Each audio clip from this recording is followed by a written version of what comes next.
ఆయన చేసిన అద్భుతాలలో మొట్టమొదటి అద్భుతాన్ని ఈరోజు నేను మీతో పంచుకోవాలని.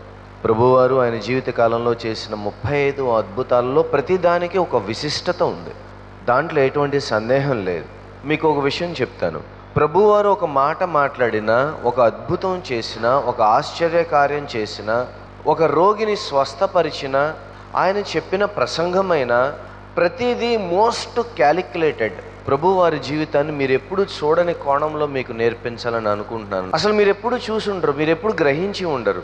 ఆయన చేసిన ప్రతిదీ అంత క్యాలిక్యులేటెడ్గా, అంటే దేవాది దేవుడైన వాడు మనిషిగా వచ్చినప్పుడు ఆయన చేసిన ప్రతి పని, మాట్లాడిన ప్రతి మాట ఆది కాండము నుంచి ప్రకటన గ్రంథము ఎక్కడొక చోట ప్రవచన రీతిగా దానిని ఆయన జీవించాడు, చేశాడు. ఈ రోజున యోహాను సువార్త 2వ అధ్యాయంలో 1 నుండి 11 వచనాల మధ్యలో ఉన్న భాగాన్ని మీతో పంచుకోవాలని. 3వ దినమున గలిలయలోని కానా అను ఊరిలో ఒక వివాహము జరిగెను. ఏమిటి 3వ రోజు అంటే, కానా ఊరు ఎక్కడ ఉందో ప్రస్తుతానికి ఇది అని చెప్పలేం, కానీ వ్రాయబడిన చరిత్ర గ్రంథాల ప్రకారము దగ్గరగా ఆయన కాపురం ఉన్న ఇంటి నుంచి సుమారుగా ఒక 3 మైళ్ళ దూరం ఉండవచ్చు అనేది ఒక అభిప్రాయం. పైన ఉన్న గలిలయ ప్రాంతానికి వెళ్ళడానికి 2 రోజుల ప్రయాణం. ఆ 2 రోజులు ఆయన అక్కడ ఉన్న 1 రోజు మొత్తం అన్నీ కలుపుకొని 3వ రోజు, అంటే కింద ఎరుకో పట్టణము దగ్గర చుట్టుపక్కల జరిగిన కార్యక్రమాలు అయిన తర్వాత అక్కడ నుంచి జరిగిన 2 రోజుల ప్రయాణాన్ని కలుపుకొని 1వ వచనం రాస్తున్నాడు. 3వ దినమున గలిలయలోని కానా అనే ఊరిలోకి ఆయన వెళ్ళాడట. వెళ్ళిన తర్వాత యేసు తల్లి అక్కడ ఉంది. ఎక్కడుంది? ఆ కానా ఊరిలో ఉంది. ఆయన ఎక్కడికి వెళ్ళాడో, ఏ ఇంటికి వెళ్ళాడో ఆ ఇంటిలో ఉందావిడ. యేసును ఆయన శిష్యులను ఆ వివాహమునకు పిలువబడి ఆయన ఒక 2 శిష్యుల్ని పిలుస్తాడు. అక్కడి నుంచి ఇది 3వ రోజు. 3వ వచనంలో మనం చూస్తాం, ద్రాక్షారసమే పోయినప్పుడు యేసు తల్లి వారికి ద్రాక్షారసము లేదని ఆయనతో చెప్పగా, యేసు ఆమెతో, అమ్మా, నాతో నీకేమి పని? నా సమయం ఇంకను రాలేదు. ఆయన తల్లి పరిచారకులను చూచి ఆయన మీతో చెప్పునది చేయుడని చెప్పాను. మొత్తానికి ఆయన పెళ్లికి వెళ్ళాడు. పెండ్లికి వెళ్ళిన తర్వాత కొద్దిసేపు పెళ్లి విందు గడిచిన తర్వాత ఆ విందు కోసము ఏర్పరచుకున్న ద్రాక్షారసం అయిపోయింది. మీరు ఎప్పుడన్నా ఈ కథ చదివినప్పుడు గ్రహించారో లేదో, అక్కడ విందులో ఉన్న ద్రాక్షారసం అయిపోతే యేసు తల్లి అయిన మరీకేం పని? యోహాను 2 పేర్లు తను ఎప్పుడు తన సువార్తలో రాసినవాడు కాదు. మొదటిది తన పేరు రాసుకోలేదు, రెండవది యేసు తల్లి అంటాడే కానీ యేసు తల్లి పేరు ఎప్పుడు ఆయన రాయడు. ఈ 2 పేర్లు ఎందుకు రాయలేదనేది తర్వాత సంగతి. అయితే యేసు తల్లికి ఏం పని? సహజంగా ఎవరు అక్కడ ఉన్నాయన్నీ చూసుకుంటారు? ఉదాహరణకి మన సొంత ఇంటి వారిలో ఏదైనా జరుగుతుంటే భోజనపు బాధ్యతలు చూసేవారు అవి చూస్తారు, అంతే కదా. మన ఇళ్లలో అదే కదా మనం చేస్తాం. అంటే ఆయన యేసు ఆయన శిష్యులు వారి కుటుంబంలో ఒకరి చుట్టాలింటి పెళ్ళికి అక్కడికి వచ్చారు. ఇది యోహాను తప్ప మరొకళ్ళు రాయలేదు ఈ సందర్భాన్ని. ఎందుకు రాయలేదు? అదొక పెద్ద ప్రశ్న అందరికీ ఉంది. యోహాను 7 ప్రాముఖ్యమైన అద్భుత కార్యాలను రాస్తాడు తన సువార్తలు. ఇది మొదటిది. అయితే ఎక్స్పోజిటరీ ప్రకారం నేను అనుకునే అభిప్రాయం ఏంటంటే, ఇది అభిప్రాయమే సుమా, ఇది ఎవరో పెళ్ళి కాదు. ఈ సువార్త రాసిన యోహాను యొక్క వివాహ కార్యక్రమంలో ప్రభువు వారు ఉండి ఉండవచ్చు. కారణం ఏంటంటే వారి సొంత ఊరు కానా. దాదాపు అక్కడి నుంచే వారి ప్రస్థానం జరిగింది కాబట్టి కజిన్సే కదా. అంచేత యోహాను యొక్క పెండ్లికి బహుశా ఈయన వెళ్ళి ఉండవచ్చు. అందుకనే ఆయన వెళుతూ తనతో పాటు ఉన్న శిష్యులను కూడా తీసుకుని వెళ్ళాడు. ఎందుకంటే వీళ్ళ తోటివాడు కదా ఆయన. అంతేగాని పిలవని పేరంటాన్ని శిష్యుల్ని తీసుకెళ్ళాడని మీరు అనుకోనక్కర్లా. ద్రాక్షారసం అయిపోయిన తర్వాత వచ్చి ఏముంది, అబ్బాయి ద్రాక్షారసం అయిపోయింది, మరి నేనే ఈ విందు కార్యక్రమం అంతా చూస్తున్నాను, ఏం చేయాలి ఏంటి అని అడిగిందట. అడిగితే ఆయన అన్నాడు, ఆ సమయం ఇంకనూ రాలేదట. 3 దినములను రాయడానికి ఒక ప్రాముఖ్యమైన అంశం ఉంది. ఈ 3వ దినానికి ఒక ప్రాముఖ్యత ఉంది. మనందరికీ తెలుసు, ప్రభువారు 3వ దినాన్ని లేచారు కదా. దానితో పాటు మరికొన్ని ప్రాముఖ్యతలు ఉన్నాయి. మీరు ఆది కాండము 1వ అధ్యాయంకి వెళ్ళి చూసినప్పుడు ఆయన భూమిని ఎన్నో రోజు చేశారు? 3వ రోజు. ఆది కాండం 22వ అధ్యాయము 4 నుంచి 8 వచనాల్లో చూస్తాం. అబ్రహామును దీవించిన సందర్భం కూడా 3వ రోజే. ఆ తర్వాత హోషేయ గ్రంథము 6వ అధ్యాయంలో మీరు చూస్తారు. ఆయన 3వ రోజున తన ప్రజలైన వారిని దర్శించబోతూ ఉన్నాడు, దీవిస్తాడు, రివైవ్ చేస్తాడు, పునరుద్ధరిస్తాడు అన్న ప్రవచనాన్ని హోషేయ గ్రంథంలో మనం చూస్తాం. ఆ తర్వాత యోనా గ్రంథంలో యోనాని ఎన్నో రోజు దేవుడు కాపాడాడు, 3వ రోజు. ఆయన ఎన్నో రోజులు వేశారు, 3వ రోజు. ఇట్లా చెప్పుకుంటా పోతే కొన్ని సందర్భాలను మనం 3వ రోజు చూస్తాం. అదే 3వ రోజున మరలా ఆయన అదే పెండ్లి విందులో ఉన్నాడు. మరలా 3వ రోజు ద్రాక్షారసాలు అయిపోయిన సందర్భంలో ఆయన నిలవబడి అక్కడ అద్భుతం చేయడానికి సిద్ధపడుతూ ఉన్నారు. ఒక్కొక్కసారి 3 రోజులు పట్టచ్చు, ఇంకొకసారి 4 రోజులు కూడా కావచ్చు. తన స్నేహితుడు చనిపోయినప్పుడు ఎవరు, లాజరు, ఎన్ని రోజులు వేచి ఉన్నాడు ఆయన? 3 రోజులు వేచి 4వ రోజుకి అక్కడికి వెళతాడు. తల్లి మాట్లాడినప్పుడు ఆయన ఏం చెప్పాడంటే, నా సమయం ఇంకనూ రాలేదు. ప్రధానంగా మీరు గుర్తుపెట్టుకోవాల్సిన ఒక విషయం ఉంది. అదేంటంటే, ఒక అద్భుత కార్యము జరగాలంటే ఆ రోజులు నిండాలి. చనిపోయిన వెంటనే ఆయన ఎందుకు తిరిగి లేగలేదు? ఆయన అసలు సిలువలో వేలాడినప్పుడు చనిపోయి 3 గంటలు చనిపోయిన తర్వాత మరుసటి రోజు ఆయన లెగచ్చు కదా. ఒక అద్భుతము జరగాలి అంటే, ఒక ఆశ్చర్యకార్యము జరగాలంటే, దేవుని చేసే పని మన జీవితాల్లో జరగాలంటే కొన్ని రోజులు గడవాలి. మీరు చేసే ప్రార్థన ఏదైతే ఉందో ఆ ప్రార్థన యొక్క ప్రతిఫలము మీ దగ్గరికి చేరాలన్నా, లేదు దేవుని నిర్ణయించిన సమయంలో మీరు దాన్ని పొందుకోవాలన్నా కొంత సమయం గడవాలి. ప్రభువారు ఒక మాట చెబితే అక్కడ జరుగుతుంది. కానీ ఒక మంచి ద్రాక్షారసము టేబుల్ మీదకి రావాలన్నా, మీరు అన్నం ఉడకాలన్నా కొంత సమయం పట్టాలా లేదా? బియ్యాన్ని పాత్రలో పోయంగానే అన్నం అయిపోతుందా? కూరగాయలు మన ఇంటికి రాగానే కూర అయిపోద్దా? ఒక ప్రస్థానము లేదా ఒక కార్యక్రమము, ఒక క్రమశిక్షణ, ఒక సమయము గడవాలా లేదా? కొన్ని విషయాలు రావడం తొందరగా వస్తాయి. గుర్తుపెట్టుకోండి, సమస్యలు తొందరగా వస్తాయి, పరిష్కారాలు మాత్రం లేటుగా వస్తాయి. ఎప్పుడైనా గ్రహించారా? సమస్యలు మాత్రం పిలవకుండా పరిగెట్టుకుంటూ వచ్చేస్తాయి, కానీ ఆ సమస్యకు ముందు, ఆ సమస్యకు పరిష్కారము లేదు, ఆ సమస్య తీరే సందర్భం మాత్రం కొంత సమయం పడుతుంది. దేవుడు ఎందుకు సమయాన్ని తీసుకుంటాడో తెలుసా? దేవుడు ఒక పరిష్కారాన్ని తీసుకొని 100 సమస్యలకు సమాధానం చెప్పగలిగిన వాడు. అందుకనే సమస్యలన్నీ తొందరగా మీదకు వచ్చేసిన దేవుడు ఒక్క అద్భుత కార్యంతో సమస్యలన్నిటికీ పరిష్కారం చెప్పగలడు. ఒక్క మాటతో ప్రతి జారు మీద చేసి ప్రార్థన చేసి, ప్రతి గ్లాసు మీద ఏళ్ళకి పోసిన నీళ్ళు ద్రాక్షారసం కావాలి అని ప్రతి గ్లాసు మీద దేవుడు చేసి ప్రార్థన చేశాడు. ఆ ప్రభువారు ద్రాక్షారసం అంతా అయిపోయింది. అయిపోయిన తర్వాత ఈవిడి గారు ఏం చెప్పిందంటే, పనాళ్ళని పిలిచి ఆయన ఏం చెప్తే చేయండి. మంచిది కదా, భలే చెప్పింది చెప్పడానికి. కొన్ని సందర్భాలలో నాకేం చేయాలో అర్థం కావట్లేదు, చేయగలిగిన వ్యక్తి ఒకడు ఉన్నాడు కాబట్టి ఏం చేయాలి? ఆయన ఏం చెప్తే చేయాలి, అంతే కదా. ఒక ప్రాముఖ్యమైన అంశం ఏంటంటే, మనకి చేత కాదు, చేతనైన వానికి చేతనైనట్టు చేయడానికి కూడా మనం ఒప్పుకోం. ఈరోజు నేను ఒక చిన్న విషయం చెప్తాను. అదేంటంటే, దేవుడు మిమ్మల్ని నిలబెడతాడు, ఆయన నిలబెట్టువాడు. ఎలా నిలబెడతాడంటే, మొత్తానికి ద్రాక్షారసం అయిపోయిన తర్వాత అందరూ పానిక్, ఏదయ్యా ద్రాక్షారసం ఏది, గోల పెడతా ఉన్నారు. పనాళ్ళని పిలిచాడు. యూదుల శుద్ధీకరణాచారణ ప్రకారము 2-3 తూముల పట్టు 6 రాతి బాణాలు అక్కడ ఉన్నాయట. ఒక్కొక్క బాణంలో సుమారుగా 20 నుంచి 30 గ్యాలన్ల నీళ్లు పడతాయి. ఒక గ్యాలన్కి 3.7 లీటర్లు. అంటే 6 రాతి బాణాలు ఉంటే రమారమిగా 6 రాతి బాణలు 20 నుంచి 30, 6 3 18, 180 గ్యాలన్లు నీళ్లు పెడితే గ్యాలన్లు 3.7 అంటే సుమారుగా ఎన్ని అవుతుంది? 450-60 లీటర్ల నీళ్లు పోయించాడు. సుమారుగా 450 లీటర్ల నీళ్లు పోయించి ఇప్పుడు అన్నాడు, తీసుకెళ్ళి పెట్టండి అయ్యా. ఇంతకీ నీళ్లు ద్రాక్షారసముగా ఎప్పుడు మారినాయి? వీళ్ళు పోస్తున్నప్పుడు మారినాయా, లేదా సర్వ్ చేయడానికి తీసుకెళ్తున్నప్పుడు మారినాయా, ఆయన ఆజ్ఞ ఇప్పుడు ఇచ్చినప్పుడు మారినాయా, ఎప్పుడు మారినాయా ఎవరికి తెలియదు. మీకేమైనా తెలుసా? ఎవరికి తెలియదు. నిలబెట్టేవాడు ఒక విషయంలో పరివర్తన చేశాడు, ఒక ట్రాన్స్ఫర్మేషన్ అనేది జరిగింది. ఏంటి ఆ ట్రాన్స్ఫర్మేషను?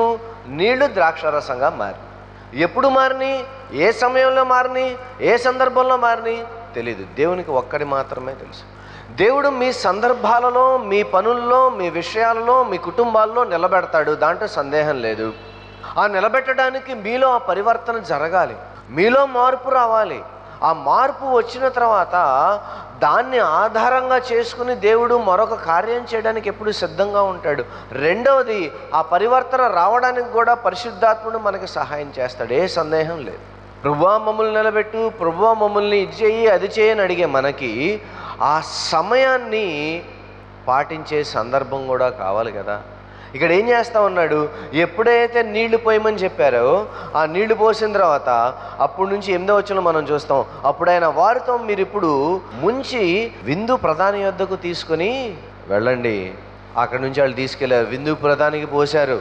ఇంతకీ వీళ్ళు నీళ్లు పోస్తున్నారన్న సంగతి పోసే వాళ్ళకి తెలుసు, పోయించిన వానికి పోసిన వానికి తప్ప అవి నీళ్ళన్న సంగతి ఎవ్వరికీ తెలియదు.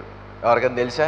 మీరు వడ్డంలో ఉన్నప్పుడు ఒక పాత్రలో అన్నం ఇచ్చి ఒక 500 మందికి పెట్టమంటే మీరేమంటారు?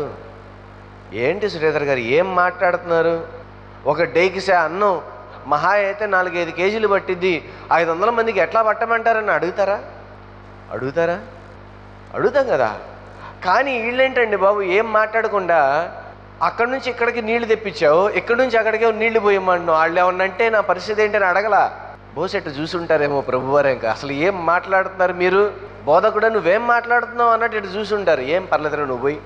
మనము క్రియారూపకంగా మనం చేసే పనుల్లో మనం చూపించే విశ్వాసములోనే దేవుడు ఆ సమయంలోనే ఆ సందర్భంలోనే అద్భుతం చేస్తాడు. హల్లెలూయా. ఎక్కడ నిలబెడతాడు అంటే మన విశ్వాసము క్రియారూపకముకి మారేటప్పుడు. నేనేమనుకుంటున్నానంటే జస్ట్ ఉజ్జాయింపుగా వాళ్ళు ముంచి తీసుకుని వెళ్ళి విందు ప్రధానికి పోసేటప్పుడు అది ద్రాక్షారసం అయిందేమోనని నేను అనుకుంటున్నాను. కారణం ఏంటంటే దేవుడు అద్భుతం చేశాడు, కానీ సర్వ్ చేయాల్సింది మాత్రం ఎవరో? అక్కడున్న సర్వ్ చేసేవాళ్లే కదా. వడ్డం చేసే వాళ్ళకి తెలుసు అది నీళ్ళని, కానీ వాళ్ళు మారు మాట్లాడాలి. ఇప్పుడు ఎవరి మీద నమ్మకం ఉంచారు? ఎవరి మీద నమ్మకం ఉంది? ఎవరైతే పోస్తున్నారో వాళ్ళ మీద నమ్మకం కంటే, ఎదుటాళ్ళు మమ్మల్ని తిడతారు అన్న వాళ్ళ మీద భయం కంటే, ఎవరైతే పోయమన్నారో ఆయన మీద నమ్మకం ఎక్కువ ఉంది. మనకి జీవితంలో కావాల్సింది అదే. దేవుడు మమ్మల్ని నిలబెడతాడు, ఇక్కడ ఒక అద్భుతం చేస్తాడు, ఇక్కడ ఒక ఆశ్చర్యకార్యం చేస్తాడు, మేము పెట్టుకున్న ఫంక్షన్ ఫెయిల్ అవ్వకుండా చేస్తాడు. ఎక్కడ మమ్మల్ని మన పరపతి, మన పరువు, మన విశ్వాసము, మన నమ్మకము, మన కష్టము అన్నీ నిలబెట్టే దేవుడు ఒక అద్భుతము చేసే సందర్భం ఎక్కడంటే మనము విశ్వాసమును క్రియారూపకంగా చూపించినప్పుడు. అందుకనే యాకోబు అంటాడు, క్రియలు లేని విశ్వాసము చచ్చిపోయింది. మనలో ఎంతమందికి ఆ విశ్వాసం ఉందండి? పరివర్తన జరుగుతుంది, దేవుడు అద్భుతం చేయడానికి సిద్ధంగా ఉన్నాడు, చేసేసాడు. కానీ ఇప్పుడు ఏం చేయమంటున్నాడు? అసలు అది అద్భుతం జరిగిందని ఎప్పుడు తెలుస్తుంది చెప్పండి ఒకసారి? అది అద్భుతం జరిగిందని ఎప్పుడు తెలిసింది? విందు ప్రధాని దానిని తాగిన తర్వాత అది అద్భుతం అయిందని తెలిసింది. అప్పటి వరకు తెలిసిందా? తెలవలా. ఇప్పుడు మీరందరూ ఏ స్థానంలో ఉన్నారు తెలుసా? మీరు వడ్డించే స్థానంలో కొంతమంది ఉన్నారు, ఇంకా నీళ్లు పోసుకునే స్థానంలో కొంతమంది ఉన్నారు, నీళ్ళని మరలా తీసుకెళ్ళి వడ్డించే స్థానంలో కొంతమంది ఉన్నారు, ఇంకొకళ్ళు ఏంటంటే దే ఆర్ వెయిటింగ్. అన్నీ అయిపోయిన తర్వాత విందు ప్రధాని రుచి చూసి, అబ్బా దీనంత మంచి ద్రాక్షరసం ఈ ముందు ఎందుకు పోయలేదయ్యా, అందరూ ముందు మంచిది పోస్తారు, చివరికి జబ్బుది పోస్తారు, మీరేమో ముందు ఏమో పిచ్చిదేదో పోశారు, ఇప్పుడు శ్రేష్టమైన ద్రాక్షరసాన్ని ఇప్పుడు పోతున్నారండి. దేవుడు ఎప్పుడు నిలబెడతాడో తెలుసా? మన చేష్టలన్నీ ఉడిగిపోయిన తర్వాత, వేరే అవకాశం లేని చోట, నీవు తప్ప వేరే దిక్కు లేనప్పుడు. మీరందరూ మీ జీవితాల్లో అద్భుతాలు ఆశిస్తున్నారని నాకు తెలుసు, నా మటుకు నేను ఆశిస్తున్నాను. మారిన మనము, దేవుణ్ణి వెంబడిస్తున్న మనము, పరిష్కారాలను ఎదురు చూస్తున్న మనకేం కావాలంటే సహనం కావాలి. ఏ సహనం? యేసు తల్లి వచ్చి ఎంతసేపు ఏదోటి చేయొచ్చుగా అని 1కి 4 సార్లు రాలా. వాళ్ళందరూ అడుగుతున్నారు ద్రాక్షరసం ఏది, ద్రాక్షరసం ఏదని అడుగుతున్నారని వడ్డం చేసేవాళ్ళు రాలా. నేను ఒక విషయం చెప్తా ఇక్కడ మీకు. వాళ్ళందరికీ ఇంతకు ముందు ప్రభువారు ఎక్కడన్నా అద్భుతం చేసినట్లుందా? ఇదే కదా మొదటి అద్భుతం. ఆయన వాళ్ళు దేని మీద నమ్మకం ఉంచారు? ప్రభువారి మాట మీద. ఆయన ఏదో చేస్తాడండి, ఆయనలో ఏదో మంచితనం ఉంది, ఏదో గొప్పతనం ఉంది, హీ ఈజ్ సంథింగ్ డిఫరెంట్. ఈ బోధకుడు అందరు బోధకులు లాంటి వాడు కాదు, ఈయన అందరు లాంటి వాళ్ళగా కనబడట్లేదు, ఆయన కళ్ళల్లో ఏదో మహిమ ఉంది, ఆయన మాటల్లో ఏదో మహత్వం ఉంది. ఆయన వేచి చూస్తూ ఉన్నారట. నా ప్రశ్న ఏంటంటే, మీరు అద్భుతము కోరుకుంటున్న మీరు ఎంత సహనాన్ని పాటిస్తూ ఉన్నారు? ఎంత ఎదురు చూపుల్లో ఉన్నారు?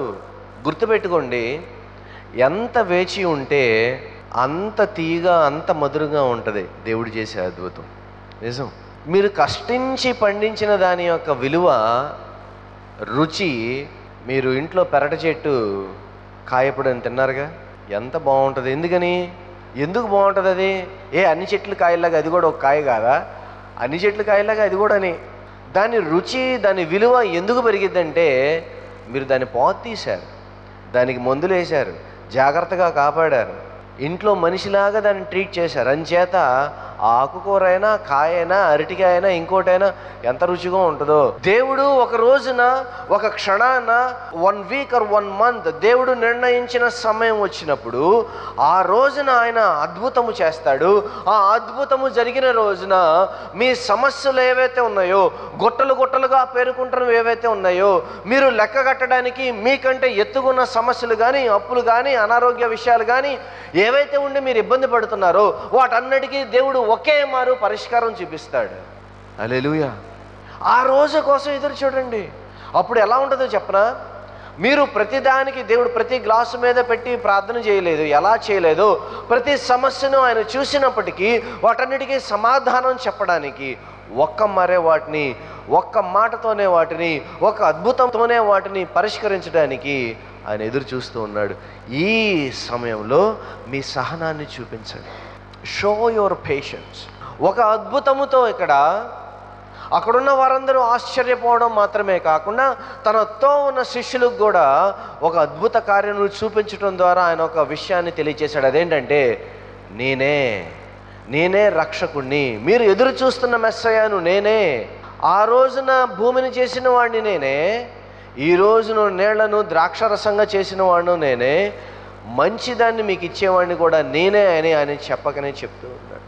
It's a manifestation of Christ glory.